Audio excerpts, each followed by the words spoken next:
drive from Winnipeg took longer than I remembered.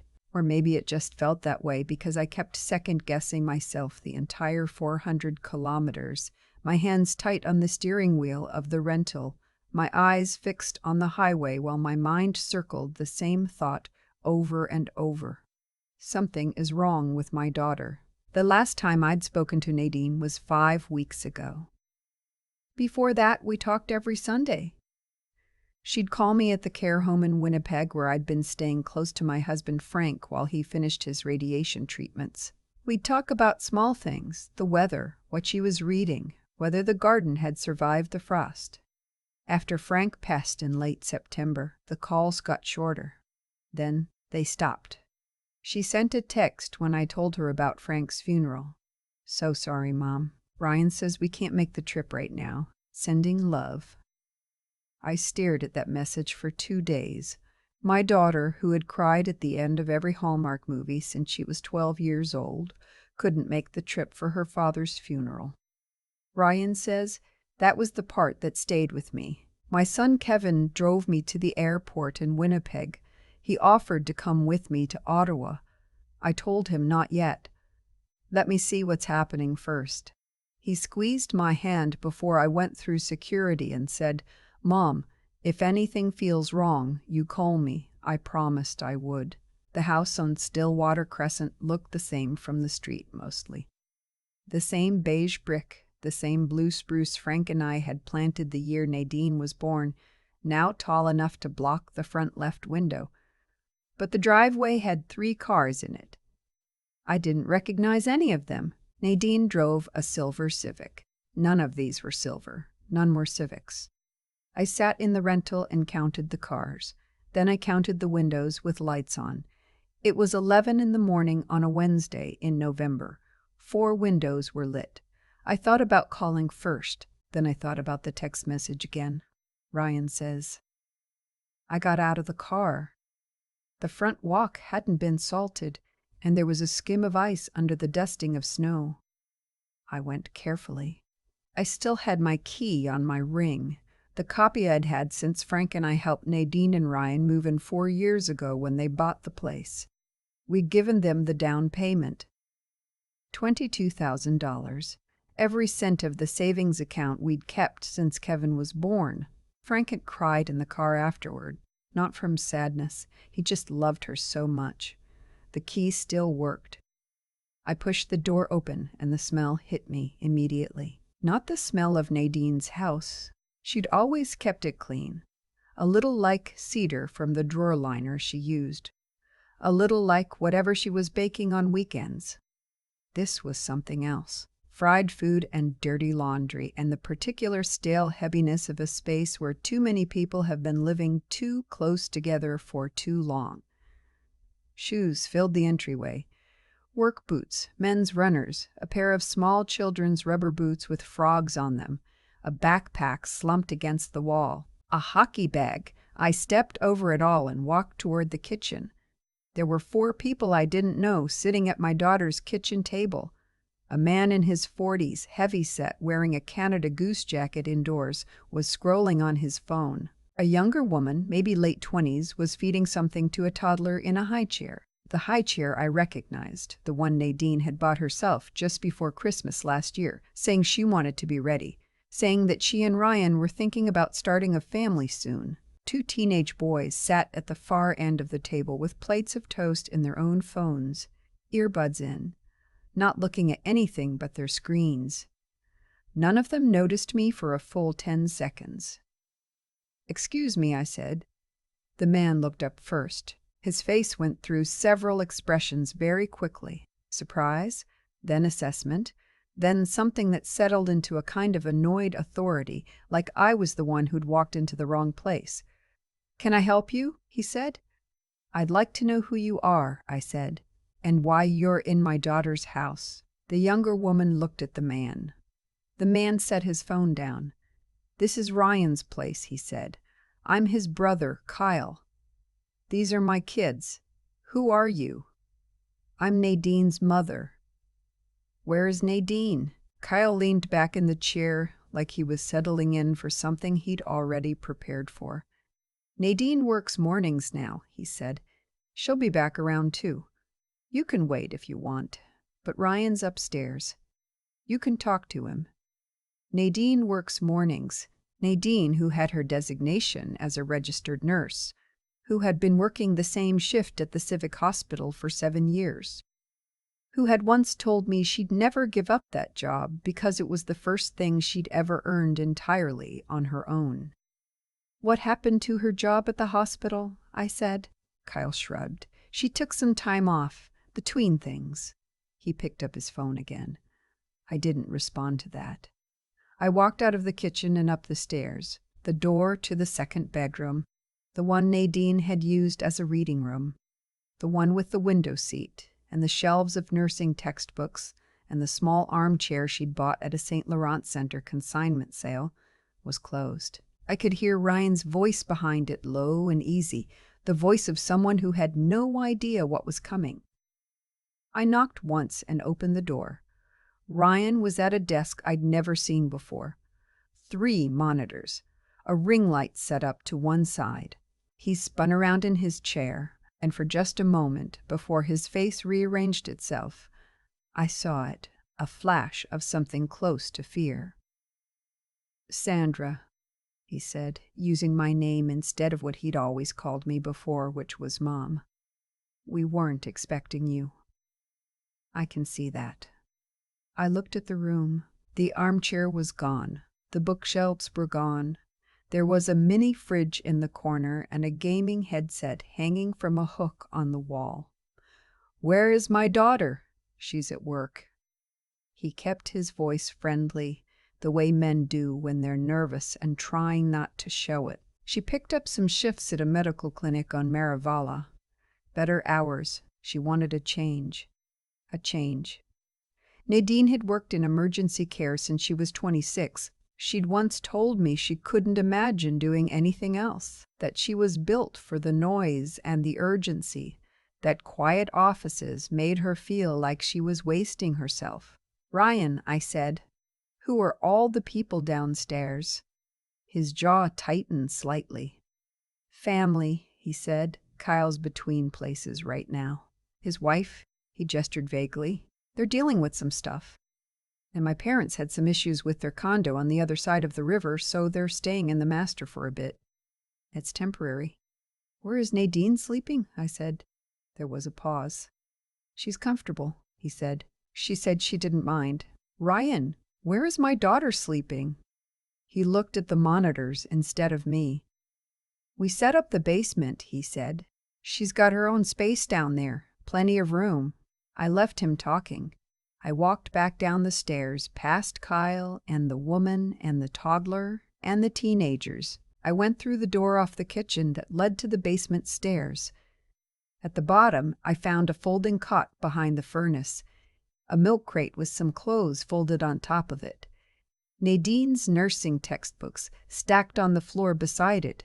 On top of the stack, a paperback, one I'd given her last Christmas, a novel by an author she'd loved in university. A bookmark was about halfway through.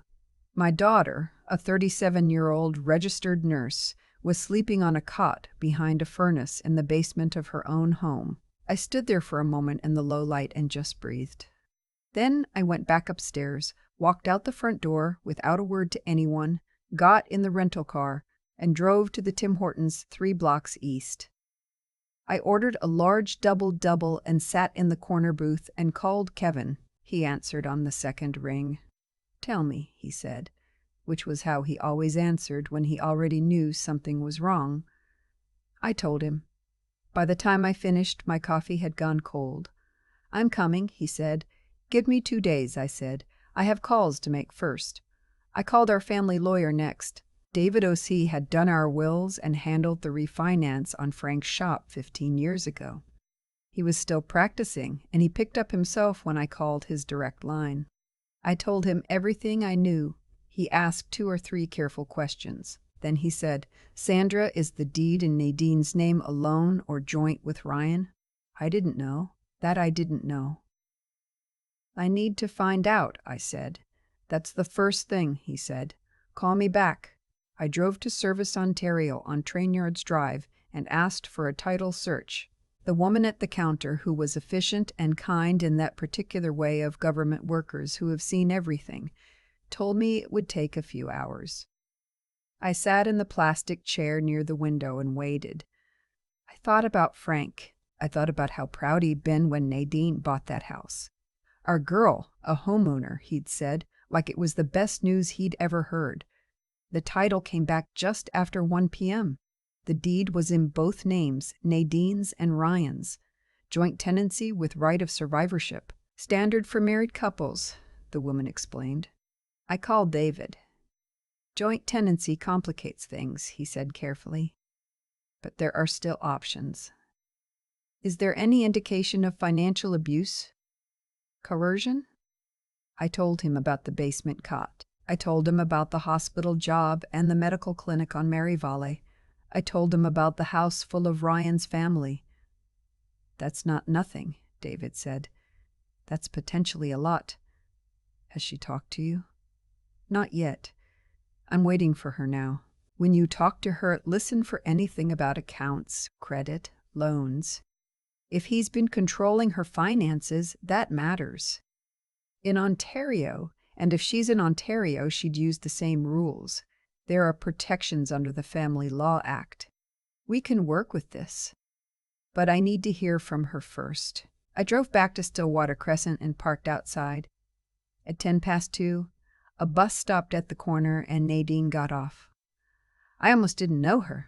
She was wearing scrubs, the pale blue ones I recognized, but they were wrinkled in a way that said they'd been slept in or folded wrong for too long. Her hair was up and she was moving slowly. The particular slowness of someone who is tired in a way that goes past the body. She was thin. Not sick thin, not alarming in a clinical sense, but hollowed out, the fullness gone from her face. She was 37 years old, and she looked like someone who had been putting herself last for a very long time. She saw the rental car before she saw me. She slowed down, and even from inside the car I could see her trying to work out who it belonged to. Then I opened the door and stood up. She stopped walking entirely. Her work bag slipped from her shoulder, and she caught it by the strap. "Mom," her voice came out small, like something she hadn't used in a while. "Hi, baby," I said. I used the name I hadn't used since she was small, before she'd asked me to stop, because it embarrassed her in front of her friends. I don't think it embarrassed her any more. She looked up at the house, then back at me. "You shouldn't have come without calling." "I'm glad I didn't call," I said gently. "Come sit with me. Let's drive somewhere." She hesitated. For just a moment I saw her look back at the house. The same look I'd once seen on a deer paused at the edge of our property in the Gatineaus. Not sure whether it was safer to stay still or run. That look broke something open in my chest. That was my daughter, and she was afraid to come sit in a car with her mother because she was calculating what it might cost her. She got in. I drove us to Mooney's Bay. I parked facing the river. It was November cold, the kind of flat gray Ottawa November that feels like the sky has lowered itself to sit on your shoulders. And neither of us had dressed for a long walk, but the view settled something. The Ottawa River was still, a few gulls working the near shore. I didn't push. I just said, "Tell me what's been happening." And she did. "It started about 18 months ago," she said. "Ryan's hours at the firm got cut. He did IT consulting, or had, and he stopped looking for contracts. He said the market was bad, said he needed time to recalibrate, said she was being unsupportive when she asked how the job search was going. She took extra shifts to cover the mortgage. Then Kyle lost his apartment, and Ryan invited him to stay for a few weeks.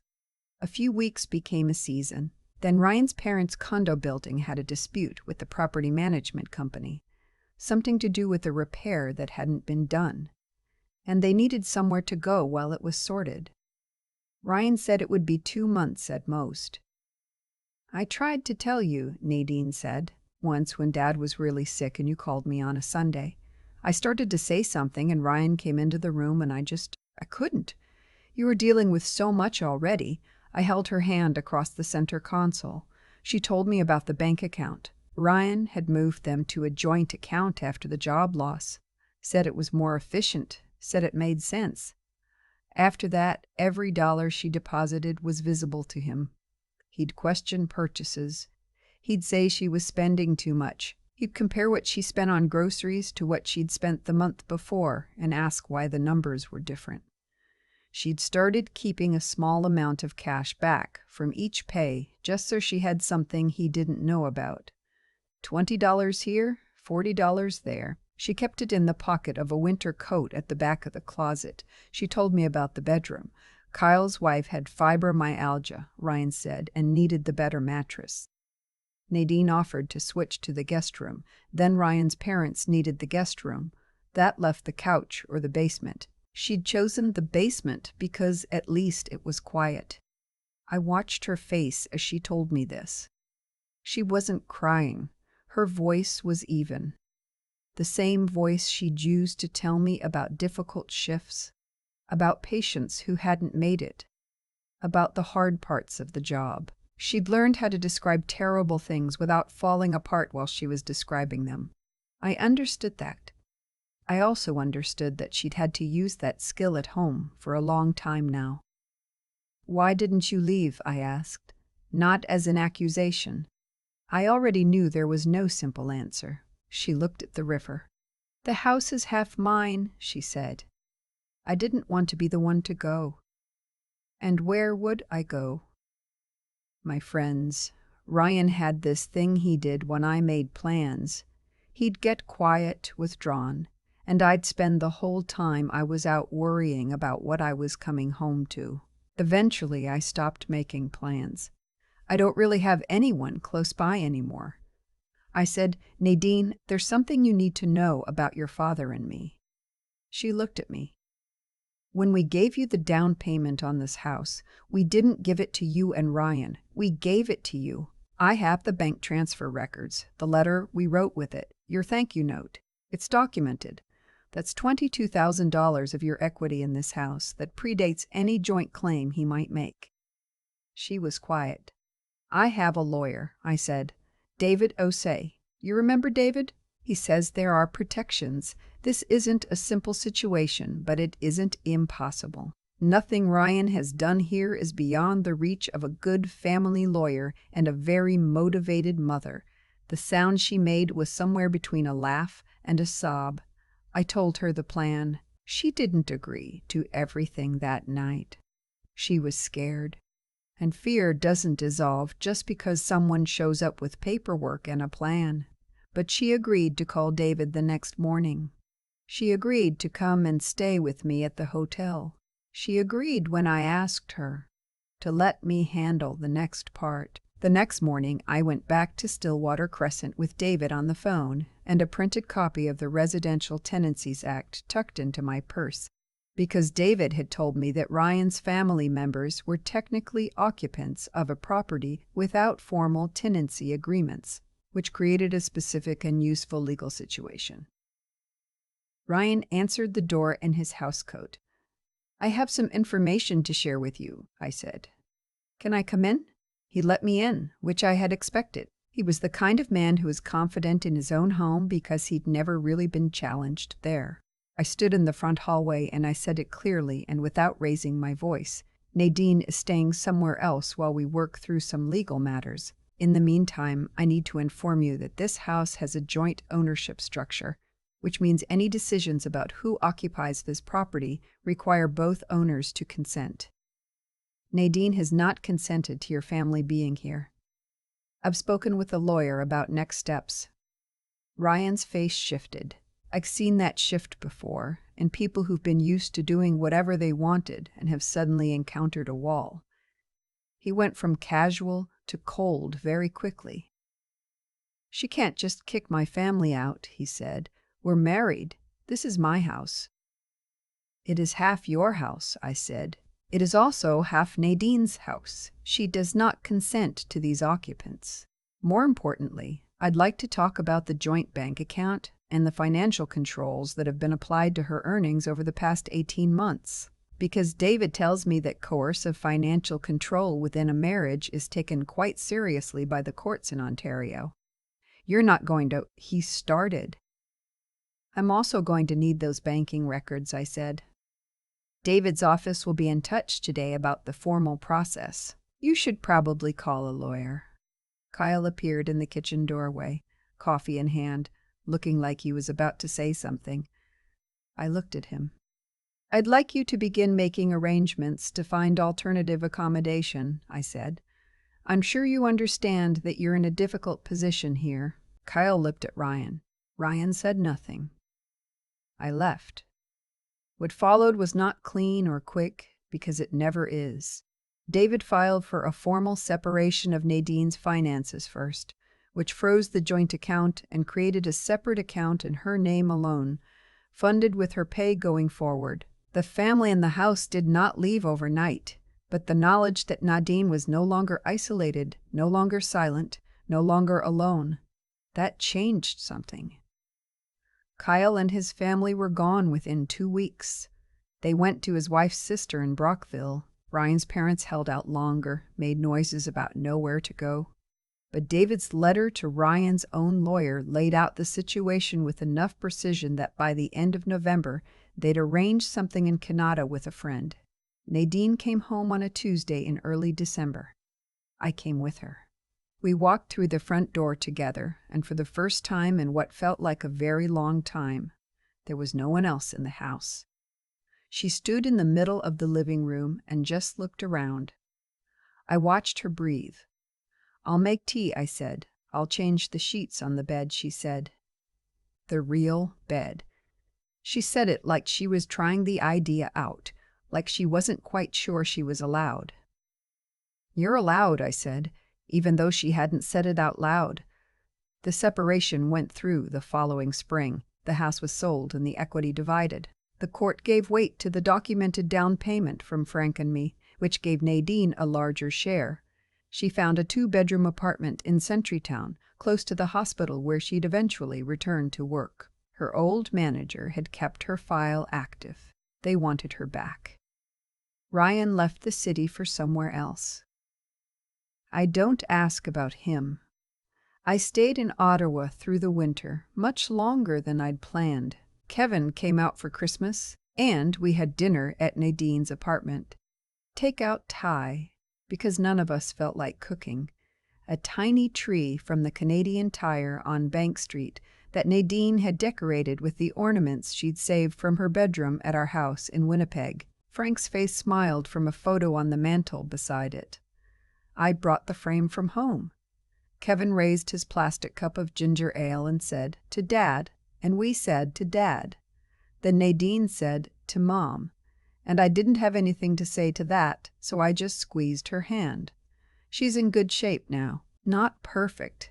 She'd be the first to tell you that some days she still wakes up calculating how much she spent the week before, still flinches when a door opens unexpectedly, still has to remind herself that the money in her account is hers to spend. She sees someone every other Tuesday, a therapist near the Glebe who specializes in exactly this. She says it's helping. I believe her. I flew back to Winnipeg in January. Kevin picked me up at the airport and we stopped for dinner at the Vietnamese place on Corridon that Frank had always loved. And we talked about Nadine and about Frank and about what comes next. Kevin said, "You know, Mom, most people would have called from Winnipeg and waited." I said, "That's not what mothers do." He laughed and shook his head. I think about Frank a lot. He would have seen it sooner than I did, probably. He always had better instincts about Ryan. He used to say something about that boy, Sandra, and I'd say, "He loves her, Frank," and he'd say, "I know he does, but love isn't everything," and I'd say, "You're just being protective." And he'd say, "Yes, I am. That's my job." He was right. He was right, and I should have listened, and I didn't, and I have to live with that. But I also think he'd be proud. I think he'd look at his daughter back in her own home, back on her own feet, and he'd say, "There she is." Nadine called me last Sunday. She sounded like herself, like the voice I'd been listening for without hearing for 3 years. She told me about a patient she'd had that week, a funny thing a little kid had said to her in triage. She laughed, her real laugh, the one I'd been waiting for. That's everything. That's all I needed. I keep thinking about the cot behind the furnace. Not as an image of suffering, though it was that. As a measure of how far someone can drift from themselves without realizing it's happening. Nadine didn't end up in that basement in one single terrible moment. She got there one small surrender at a time. One extra shift to cover a bill Ryan didn't pay. One plan canceled to avoid a cold silence when she came home. One room given up because someone else needed it more. That's how it works. It doesn't announce itself. It just accumulates. I wasn't there to see it happening, and that's something I'll carry. I told myself she would have called if things were truly bad. But I know now that the worse things got, the harder it became to say anything. She was protecting me from worry while I was in Winnipeg with Frank. She was protecting him from consequences. She was protecting some idea of her marriage that had already stopped being real. That's what people with a genuinely good character do when they're being worn down. They keep extending grace long past the point where grace is warranted. Because walking away feels like failure, and they were raised to try harder. What I had to do, and what I wish I'd done sooner, was think clearly instead of hopefully. Not coldly. Clearly. There's a difference. When I finally sat down with the title documents and the bank records and David's legal advice, I wasn't acting from anger. I was acting from understanding. I understood what had happened, I understood what the law allowed, and I understood that no amount of wishful thinking was going to change the situation without a plan behind it. That kind of clear-eyed thinking, the willingness to look at hard facts without flinching, is something I learned late and paid for in months of not knowing what was happening to my daughter. And then there's what Nadine herself had to do. I brought the paperwork. I brought the lawyer, but she's the one who sat in that car at Mooney's Bay and told me the truth. She's the one who said out loud, "I want to separate my finances." She's the one who walked back into that house and reclaimed her own bedroom. Nobody did that part for her. There's a particular kind of strength that doesn't look dramatic from the outside. It looks like showing up for a Thursday morning shift at a hospital after a year of being told you weren't enough. Like booking a therapy appointment and actually going. Like laughing on a Sunday phone call because you've rebuilt enough of yourself that laughter comes naturally again. That's the part that matters most, and it came entirely from her. I think about Frank when I think about all of this. He used to say that the measure of a family isn't how well it does when everything is fine, it's what it does when things go wrong. He meant that as a comfort, I think. A reminder that we were the kind of people who showed up. I hope he was right about us. I hope when Nadine hears that voice in her head that still sometimes says you should have managed better, she hears his voice underneath it saying, "There she is. There's my girl. She's back at the hospital. She called me on Sunday. She laughed her real laugh." That's the whole story, and that's enough.